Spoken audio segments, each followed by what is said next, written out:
விவிலியம் அறிவோம். வணக்கம் அன்பர்களே. இன்று நாம் அறிய போகும் பகுதி யோவான் எழுதிய முதல் திருமுகம், அதிகாரம் 4.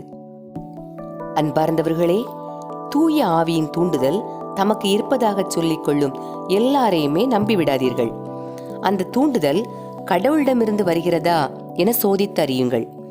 ஏனெனில் போலி இறைவாக்கினர் உலகெங்கும் தோன்றியுள்ளனர்.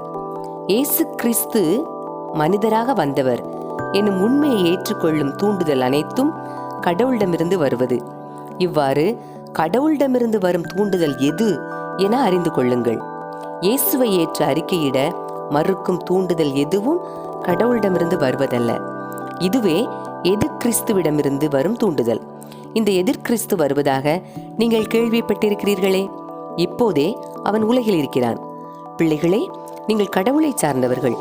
நீங்கள் அந்த போலி இறைவாக்கினர்களை வென்றுவிட்டீர்கள்.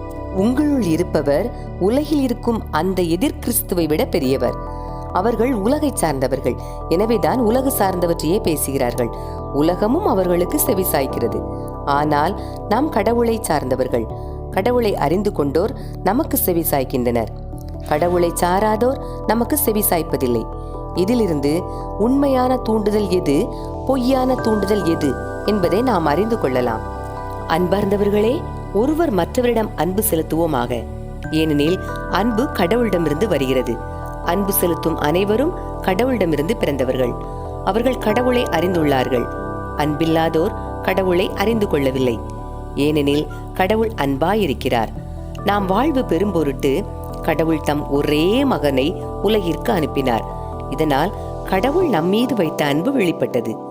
நாம் கடவுள் மீது அன்பு கொண்டுள்ளோம் என்பதில் அல்ல, மாறாக அவர் நம்மீது அன்பு கொண்டு தம் மகனை நம் பாவங்களுக்கு கழுவாயாக அனுப்பினார் என்பதில்தான் அன்பின் தன்மை விளங்குகிறது.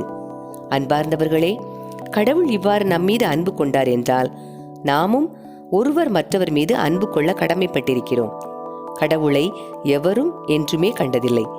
நாம் ஒருவர் மற்றவரிடம் அன்பு கொண்டுள்ளோம் என்றால் கடவுள் நம்மோடு இணைந்திருப்பார்.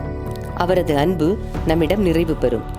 அவர் தமது ஆவியை நமக்கு அருளியதால் நாம் அவரோடு இணைந்திருக்கிறோம் எனவும் அவர் நம்மிடம் இணைந்திருக்கிறார் எனவும் அறிந்து கொள்கிறோம். தந்தை தம் மகனை உலகிற்கு மீட்பராக அனுப்பினார் என்பதை நாங்களே கண்டறிந்தோம், சான்றும் பகர்கிறோம். இயேசுவே இறைமகன் என ஏற்று அறிக்கையிடுபவரோடு கடவுள் இணைந்திருக்கிறார். அவரும் கடவுளோடு இணைந்திருக்கிறார்.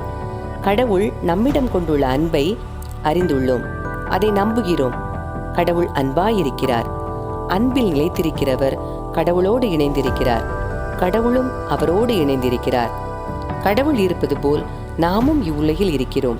எனவே தீர்ப்பு நாளில் உறுதியான நம்பிக்கை கொண்டிருப்போம். இவ்வாறு நம்மிடையே உள்ள அன்பு நிறைவடைகிறது.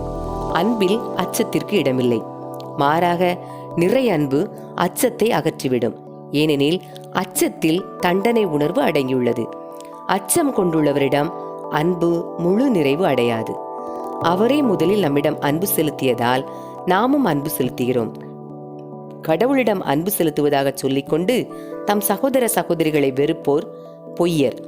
தம் கண்முன்னேயுள்ள சகோதர சகோதரிகளிடம் அன்பு செலுத்தாதோர் கண்ணுக்கு புலப்படாத கடவுளிடம் அன்பு செலுத்த முடியாது.